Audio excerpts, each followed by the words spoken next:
Hello hello hello hello dear bankers, कैसे हैं आप सब लोग। आई होप सब मस्त हैं, ज़बरदस्त हैं।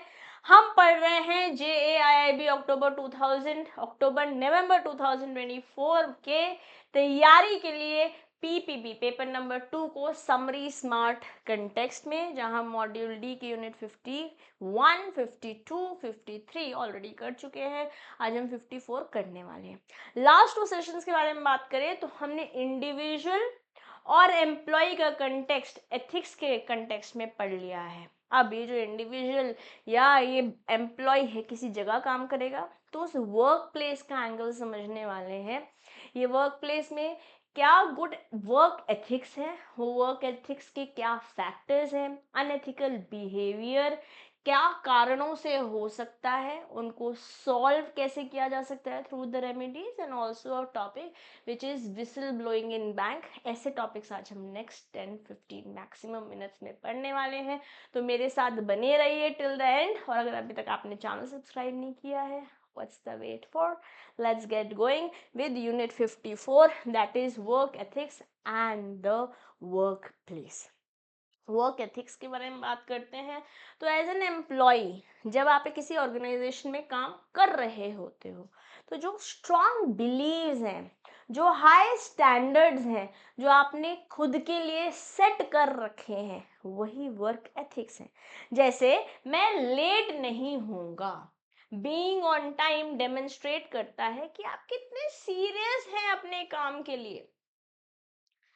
यस, कैजुअली नहीं ले रहे हैं, आप रिस्पेक्ट करते हैं अपने काम की। अब खाली अपना टाइम नहीं, आप अपने कलीग का टाइम भी रिस्पेक्ट करते हैं।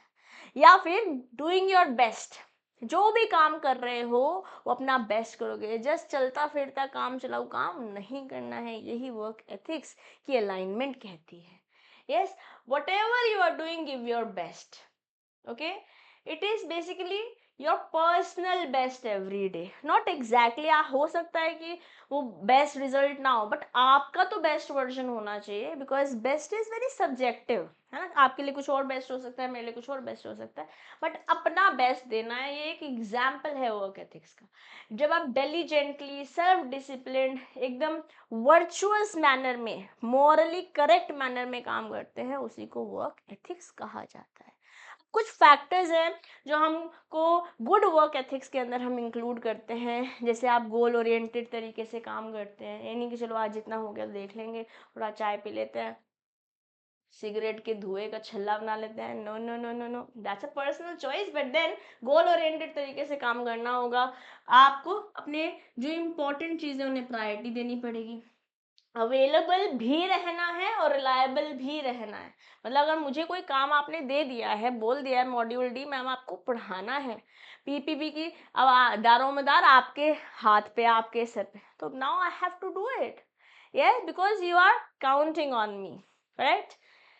क्रिएटिंग अ रिवॉर्डिंग सिस्टम, मतलब ये भी कहीं ना कहीं गुड वर्क एथिक्स का पार्ट है। जब जब आप अपना बेस्ट देते हो, तो you expect something in return, right? Like when I'm giving my best and bringing these videos for you, or this entire JIB CIB prep channel is bringing content for you so that you clear your JIB examination. Of course it's a win-win situation for you and me. In your win is our win, right? But जब आप session को appreciate करते हो, like करते हो, कुछ अच्छी बातें कमेंट में लिखते हो, या हमारे साथ अपनी फीलिंग शेयर करते हो कि मैम ये अच्छा था, ये यहाँ पर हम कोई और एग्जाम्पल ले सकते हैं क्या, या MCQ सेशन का, तो we understand that you are looking forward for more sessions, you are learning from the sessions. आप एग्जाम में एक पॉजिटिव डायरेक्शन से जा पाएंगे, है ना। तो एक reward system, the example that I gave in my context, it similarly it is for you when you are working in bank. तो वर्क एथिक्स में आपका गुड और गोल ओरिएंटेड काम करना तो है ही, प्रायोरिटी के साथ काम करना तो है ही, रिलायबिलिटी और अकाउंटेबिलिटी आप भी चाहिए, है ना, अवेलेबिलिटी भी चाहिए। बट उसी के साथ अगर एक रिवॉर्ड सिस्टम अच्छे से प्लेस में होगा कि हाँ कोई अच्छा काम करता है तो उसको रिजल्ट्स मिलेंगे। जैसे I remember in Covid I started working with one of the edtech company ना, वहाँ पर मतलब इस तरीके से था कि अगर किसी की कांस्टेंट बेसिस पे हाईएस्ट रेटिंग आती है क्लास 11-12 जॉनर पे, तो उसको 2000 रुपीज़ का अमेजन का वाउचर मिलता था। या अगर आपने एक भी सेशन लेट नहीं ज्वाइन किया है, या आपने एक भी सेशन छुट्टी मतलब बिना पहले प्लान छुट्टी लिए, एज इन कि एक प्लानर आ चुका है मंथ का, उससे पहले आप बता चुके हो कि आप ये छुट्टी लेनी है, वो प्लानर में इंक्लूड नहीं हुआ है। बट मान लेते हैं प्लानर आ गया है और उसके बाद आप छुट्टी ले रहे हो, then it will be considered as an absent. मान लेते हैं कोई छुट्टी लेता ही नहीं है प्लानर आने के बाद और हर कोई भी सेशन लेट नहीं ज्वाइन करता, तो उसको भी 500 रुपीज़ का एक अमेजन वाउचर मिलता था। What is it? It's a rewarding system, right? This is just an example to share with you. It's a live example that has happened with me and therefore I'm sharing it. Negativity फैलाना, मतलब इधर इधर की बात उधर उधर की बात, that's not considered as good work ethic. आपको पॉजिटिविटी के साथ हाँ करेंगे होगा।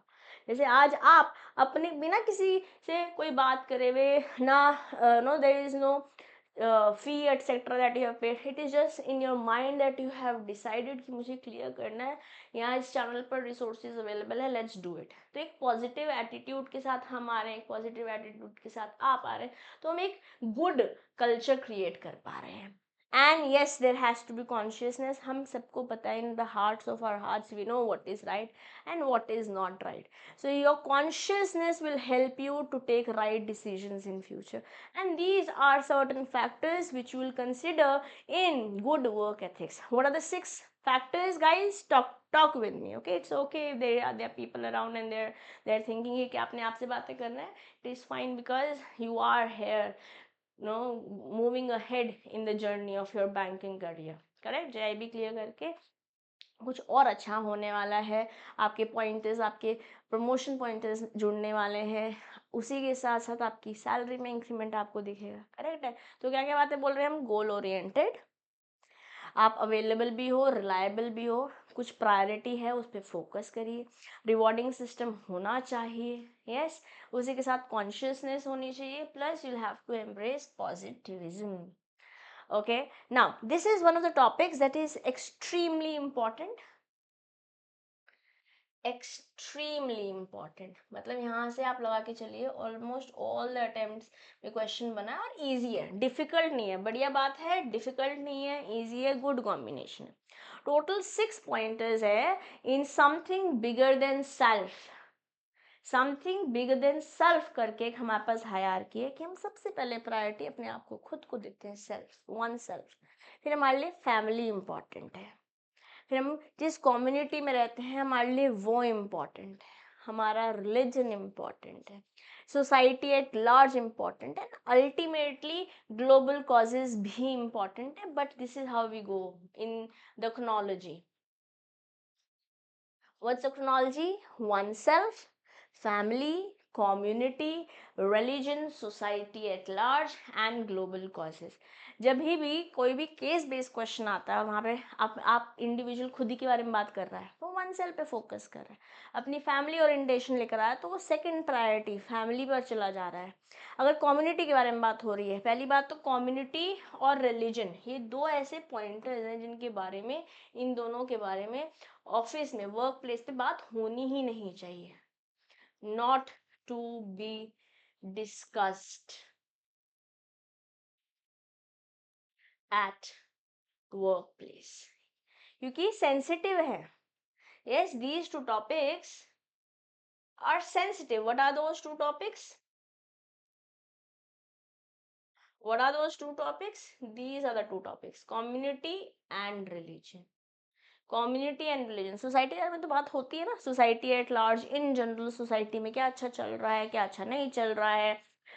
जैसे वुमेन एम्पावरमेंट हो रही है, या वुमेन आज टॉप मैनेजमेंट पे जा रही है, या आज जो खाना है वो टिफिन सिस्टम ज़्यादा चलने लगा है because men and women both are working, या that's society at large. But अब ग्लोबल कॉजेज के बारे में एक तो हमारे पास मैकमिलन में भी क्वेश्चन दिया हुआ है और केस बेस्ड क्वेश्चन भी बनते हैं। जैसे फॉर एग्जांपल ह्यूमन ट्रैफिकिंग, खाली इंडिया में बात नहीं है, तो ग्लोबल लेवल पे प्रॉब्लम है। तो ये hierarchy of something bigger than self में छठे नंबर पे, आखिरी नंबर पे नहीं, क्योंकि टोटल 6 ही प्रायोरिटीज के बारे में हमारे पास something bigger than self hierarchy में बातें कर रखी, ओके।